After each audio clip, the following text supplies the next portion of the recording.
السلام علیکم۔ اگر آپ اپنی قبر کو جنت کا باغ بنانا چاہتے ہیں تو روزانہ عشاء کے بعد یا کسی بھی وقت سورہ ملک ضرور پڑھا کریں۔ انشاءاللہ قبر میں ہی جنت کی کھڑکی کھل جائے گی۔ چلتے ہیں آج کی آیات کی طرف۔ پناہ مانگتی ہوں اللہ کی شیطان مردود سے، شروع اللہ کا نام لے کر جو بڑا مہربان نہایت رحم والا ہے۔ اور جب ہم نے موسیٰ سے 40 رات کا وعدہ کیا تو تم نے ان کے پیچھے بچھڑے کو معبود مقرر کر لیا اور تم ظلم کر رہے تھے۔ پھر اس کے بعد ہم نے تم کو معاف کر دیا تاکہ تم شکر کرو۔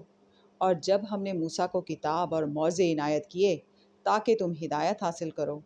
اور جب موسیٰ نے اپنی قوم کے لوگوں سے کہا کہ بھائیو، تم نے بچھڑے کو معبود ٹھہرانے میں اپنی جانوں پر ظلم کیا ہے، تو اپنے پیدا کرنے والے کے آگے توبہ کرو، پھر اپنوں کو قتل کرو۔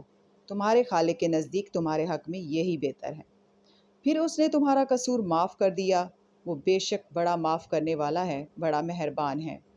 اور جب تم نے موسیٰ سے کہا کہ موسیٰ، جب تک ہم اللہ کو سامنے نہ دیکھ لیں گے تم پر ایمان نہیں لائیں گے، تو تم کو بجلی نے آ گھیرا اور تم دیکھ رہے تھے۔